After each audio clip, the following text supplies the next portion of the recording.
In this video, we will be learning about the osteology of the upper limb.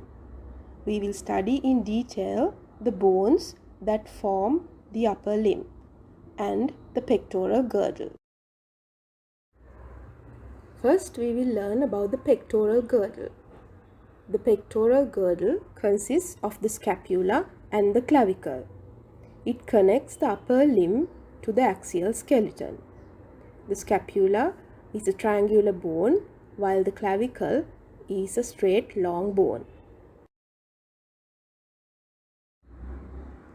Let's learn about the scapula. The scapula is a triangular bone which is situated at the posterior aspect of the thoracic cage. It gives attachment to many muscles of the trunk as well as the upper limb. It articulates with the clavicle to form the pectoral girdle and attaches the upper limb to the axial skeleton. It does this by articulating with the humerus, which is the first bone of the upper limb. It is the main bone of the upper arm. Now, let us learn in detail the structure of the scapula and the muscles which are attached to it.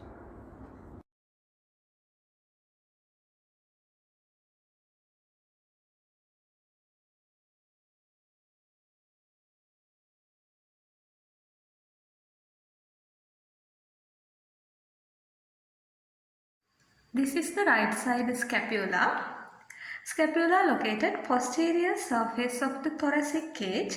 In posteriorly, it is floating free over the thoracic cage. And the scapula held in the place by many muscles. So scapula give attachment for so many muscles. So this scapula connect upper limb to the axial skeleton and it articulate with two other bone, humerus at the glenohumeral joint and the clavicle at the acromioclavicular joint. This is a triangular shaped bone and it is very thin and flat bone. It has two surfaces, anterior surface or the costal surface and the posterior surface. And it has three borders, superior border, medial border and the lateral border. And it has three angles, superior angle, inferior angle and the lateral angle. Let's see the anterior or the costal surface. It facing forward and it has large concave depression most of its surface called as the subscapularis fossa. In superior laterally, there is a bony projection called coracoid process. In posterior surface, scapula face outward. The most prominent feature of the scapula is the spine. It runs transversely across the scapula and divided the surface into two areas. Below the spine, the surface called as the infraspinatus fossa and above the spine, the surface called as the supraspinatus fossa. It is smaller than the infraspinatus fossa. And the lateral end of the spine, it has the acromion. So let's see the borders. The lateral border or we called as the axillary border. It is very thick and it extends glenoid angle above through the inferior angle below. Just below the lateral angle there is a tubercle called as the infraglenoid tubercle and it gives attachment for the tendon of the long head of triceps brachii muscle. Below that, upper two-thirds of the lateral border, it gives attachment for the teres minor muscle and the below that portion give attachment for the teres major muscle. In medial border, it extends from superior angle to the inferior angle. In lateral surface, there is a shallow cavity. In superiorly in lateral border, it's called as the glenoid fossa it articulated with the head of the humerus to form the glenohumeral joint. Immediately superior to the glenoid fossa, there is a tubercle called as the supraglenoid tubercle. It gives attachment for the long head of the biceps brachii muscle. In the superior border, it's very thin and short. It extends from the superior angle to the lateral angle, and the root of the coracoid process. In the superior border, it has a notch called as the suprascapular notch. So let's see how to determine the side of the scapula. In anterior surface, you can see the concave surface which is directed forward and medially. In posterior surface, it gives attachment for the spine, and the glenoid cavity, it plays laterally, forward and slightly upward. According to that, this is the right side scapula.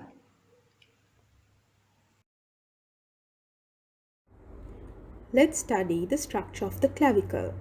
The clavicle is a long bone oriented transversely, which is situated at the superior aspect of the thoracic cage at the root of the neck. It articulates with the scapula at the acromioclavicular joint and with the manubrium of the sternum at the sterno-manubriosternal joint. It connects the upper limb to the axial skeleton. Now let us learn about the clavicle in detail.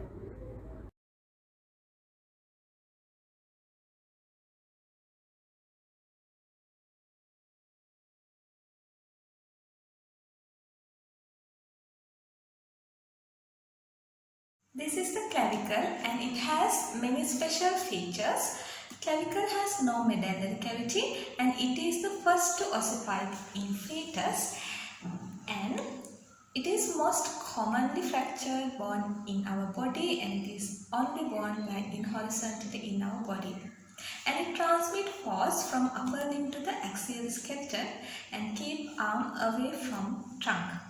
And clavicle is S-shaped bone and it has three parts: medial part or the sternal end, and the shaft, and the lateral end or the acromial end.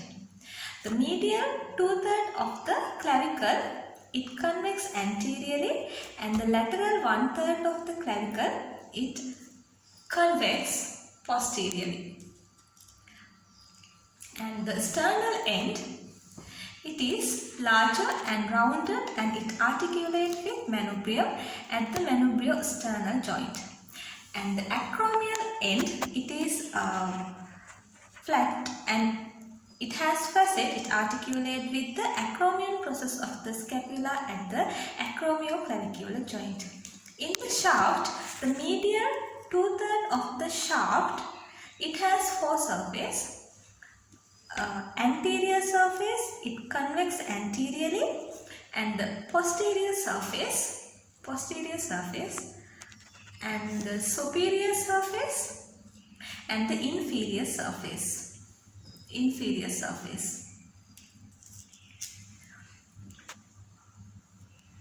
The lateral 1/3 of the shaft, which is flattened, and it has two borders.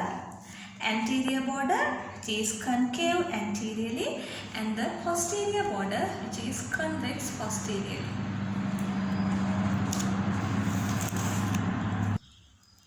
In superior surface, it is subcutaneous, and on inferior surface, you can see here in lateral end, it has a tubercle which called as the conoid tubercle. It gives attachment for the conoid ligament, and there is a line extend laterally which called as the trapezoid line, which give attachment to trapezoid ligament.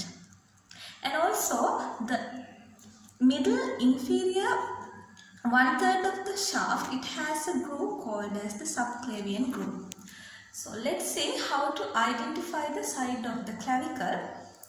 The larger rounded medial end, keep it medially, and the flattened lateral end, keep it laterally, and the medial 1/3 of the shaft it convex anteriorly, and the lateral 1/3 of the shaft which concave anteriorly, and in the inferior surface we can see the subclavian groove and the conoid tubercle and the trapezoid line. According to that, this is the right side clavicle.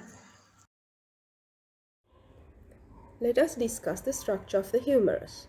The humerus is a single long bone of the upper arm. It articulates with the scapula at the shoulder joint and with the ulna and the radius at the elbow joint.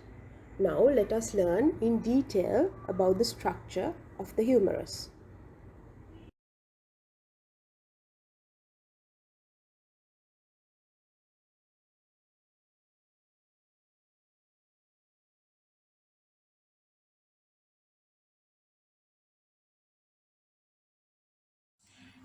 This is the humerus, and it is a long bone and the largest bone in upper limb. It articulates with the scapula at glenohumeral joint and articulate with the ulna and radius at the elbow joint. See what are the features of the humerus. It has proximal end, shaft and distal end. In the proximal end, it consists head, anatomical neck, surgical neck and tubercle and the bicipital groove. The greater tubercle, which is situated laterally, and the lesser tubercle, which is faced anteriorly. In between lesser tubercle and the greater tubercle, there is a groove called as bicipital groove. The head is directed upward medially and when see above slightly directed backward.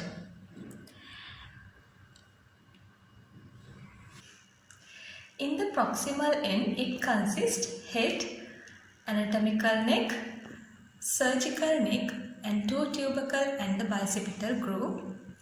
Head which is rounded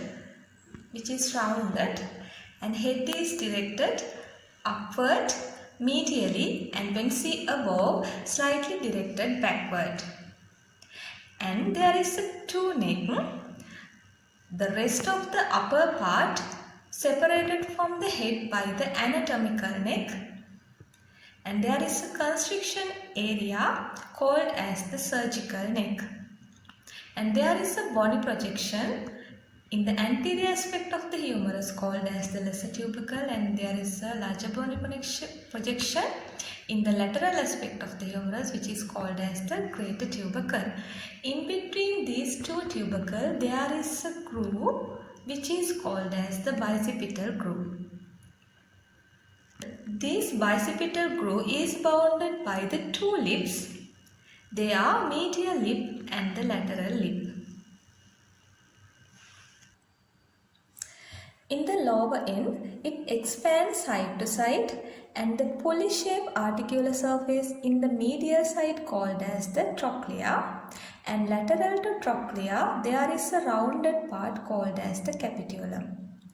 There are two fossa in anterior aspect. Above the trochlea there is a fossa called as the coronoid fossa, and above the capitulum there is a fossa called as the radial fossa. During the flexion of the elbow, the coronoid process of the ulna articulate with this coronoid fossa and the radial head articulate with the radial fossa. Posteriorly, there is a large fossa which called as the olecranon fossa. During the extension, the olecranon process of the ulna articulate with olecranon fossa. There is a large projection in medial side which is called as the medial epicondyle, and laterally which is called as the lateral epicondyle. Above the lateral epicondyle, you can see a ridge which is called as the lateral supracondyle line, and medially which is called as the medial supracondyle line. In the shaft, the upper half is rounded and the lower half is triangular in shape, and it has three borders. Anterior border form the Lateral lip of the bicipital groove in the upper half, and the upper half of the medial border form the medial lip of the bicipital groove. And the lateral border prominent only in the lower half as a lateral supracondylar region. And it has three surfaces: anteromedial surface, anterolateral surface, and the posterior surface. In the anterolateral surface, there is a V-shaped tuberosity which is called as the deltoid tuberosity. And just behind the tuberosity, the radial groove passes downward in the posterior surface. Let's see how to determine the side of the humerus. Here you can see head is directed upward, medially and backward, and the lesser tubercle it faces anteriorly and the greater tubercle it faces laterally. In the lower end, the medial epicondyle it keep it in medially, and the trochlea it located at medial side, and the capitulum it located at lateral side, and the lateral epicondyle here you can see in lateral side. According to that, this is the left side humerus. Let us learn about the structure of the radius and the ulna. These are the two long bones of the forearm. They lie parallel to each other, attached by the interosseous membrane in the living. Both these bones articulate with the humerus to form the elbow joint complex, while the radius articulates with the carpus to form the wrist joint. Now let us learn in detail the structure of the radius and the ulna.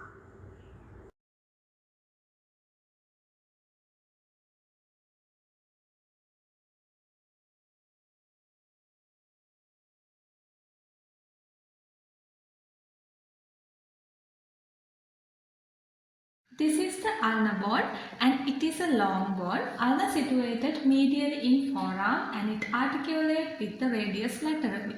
So let's see how to determine the side of the ulnar bone. In proximal end, it has coronoid process and olecranon process, and the trochlear notch faces anteriorly, and the radial notch should be facing lateral surface of the trochlear notch. And in shaft, the interosseous border is in lateral surface, and in the lower end, it has a styloid process. This styloid process should be in posteromedial side of the lower end. According to that, this is left side ulnar bone. So let's see what are the features of the ulnar bone. So it has upper end, shaft and the lower end. In upper end, you can easily identify by two processes. They are coronoid process and the olecranon process. The smaller anterior process is called as the coronoid process, and the larger posterior process called as the olecranon process. In between these two processes, there is a notch, C-shaped notch called as the trochlear notch. So this trochlear notch articulates with the trochlea of the humerus. So lateral aspect of the coronoid process, there is another notch. You can see here it's called as the radial notch. This radial notch articulates with the head of the radius to form the proximal radio-ulnar joint. Just distal to the coronoid process, there is a tuberosity called as the ulnar tuberosity, whereby the brachialis muscle attach. In distal end, it much smaller in diameter than the proximal end, and it has small rounded head. The head articulates with the ulnar notch of the radius to form the distal radio-ulnar joint. There is a process on posteromedial side. You can see here it's called as the styloid process. And in the shaft, Shaft is triangular in shape and it has 3 borders and 3 surfaces. The 3 borders are anterior border, lateral border or the interosseous border, and the posterior border. 3 surfaces are anterior surface, medial surface, and the posterior surface. The lateral or the interosseous border, it's a crest-like border and it faces laterally. It is site of attachment for the interosseous membrane which span the distance between two forearm bone. This is radius and it is typical long bone and it lies laterally and parallel to the ulna in our forearm. So let's see how to determine the side of the radius. You can see in upper end it has head, neck and the radial tuberosity. The radial tuberosity should be in medial side and in the distal end it has ulnar notch. It should be located in medial side and the styloid process which should be in lateral surface and in posteriorly you can see here the dorsal tubercle should be in posteriorly. According to that, this is left side radius. So let's see what are the features of radius. It has proximal end, shaft and the distal end. In proximal end, the proximal end of the radius articulate with both elbow and the proximal radio-ulnar joint. It has head, neck and the radial tuberosity. Head, it is disc shape and in superior surface of the head, it has concave articulating surface. Below head, there is a narrow area in between the head and the radial tuberosity called as the neck. Just below the neck, in medial side, there is a bony projection called as the radial tuberosity. It is the attachment site for biceps brachii muscle. In the distal part, the radial shaft expands to form the rectangular end. The lateral side there is a projection called as the styloid process and in the medial surface of the distal end it has concavity. It's called as the ulnar notch to articulate with head of the ulnar to form the distal radio-ulnar joint. In the inferior surface of the distal end it has two facets. Laterally, it articulates with scaphoid and medially it articulates with lunate bone to make the wrist joint. And in the shaft, it is a triangular in shape and it has 3 borders and 3 surfaces. 3 surfaces are anterior surface, lateral surface and the posterior surface. 3 borders are medial border and anterior border and the posterior border. The most prominent border is medial border or the interosseous border.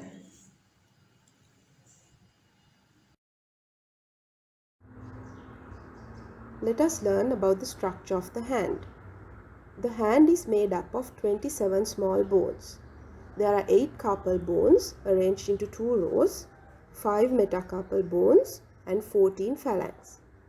The carpal bones and the metacarpals form the skeleton of the palm and the phalanx form the skeleton of the fingers. There are synovial joints between these small bones, making the hand a highly mobile unit, which gives us the ability to perform different structures. Now, let us learn about the bones of the hand in detail.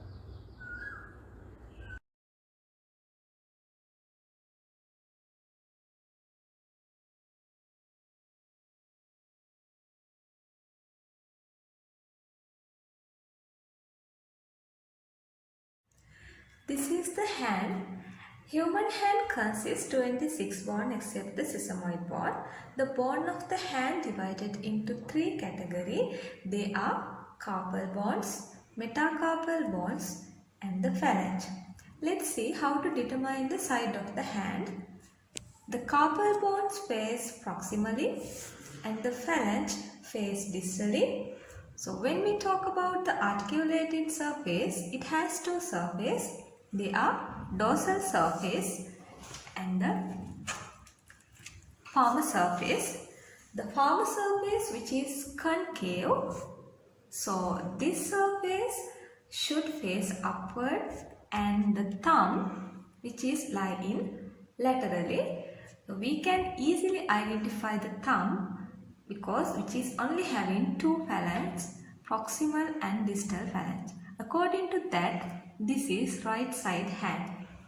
Let's see what are the features of the bone of the hand. The carpal bones, they are the irregular shaped bones. There are 8 carpal bones in the hand. They are organized into two rows, proximal row and the distal row.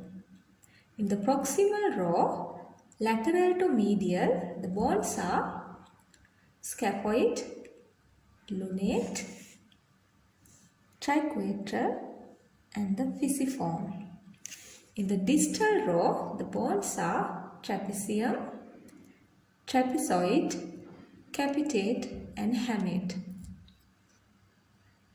The pisiform bone, it is a smaller bone. It lies on the palmar surface of the triquetral, and the scaphoid is the most frequently fractured carpal bone when fallen palm of the hand. Proximally, the scaphoid and the lunate articulate with the distal radius to form the wrist joint. In distal row, the hamate bone having a projection, it is called as the hook of the hamate, which is extend laterally. There is a slight groove, you can see here, in base of the hook of the hamate where the deep branch of the ulnar nerve passing through it. This is important feature because the ulnar nerve can be damaged when fractured the hook of the hamate. And the trapezium, which is also having a tubercle and a groove to pass the flexor carpi radialis tendon. The distal forecarpal bones are articulate with the 5 metacarpal bone distally and form the carpometacarpal joints. Let's see the metacarpal bones. There are 5 metacarpal bones. Lateral to medial, they are the first metacarpal, second metacarpal, third metacarpal, fourth and the fifth metacarpal. Each metacarpal bone having similar feature. They are base, shaft and the head. Base of each bone articulate with the distal row of the carpal bone and the bone of the palmar surface, the shaft having concave in shape. The head of the metacarpals articulate with the base of the phalange to form the metacarpophalangeal joint. There are 14 phalanges in the hand, thumb only having 2 phalanges and the second to fifth fingers each of having 3 phalanges. They are proximal, middle and distal phalanx. Phalange also having base, shaft and the head. The base of the proximal phalanx, which is having concave articulating surface, which is articulated with the metacarpal to form the metacarpophalangeal joint, and the base of the middle and the distal phalanx having pulley shape, which is articulated with the head of the proximal and the middle phalanx respectively form the interphalangeal joint.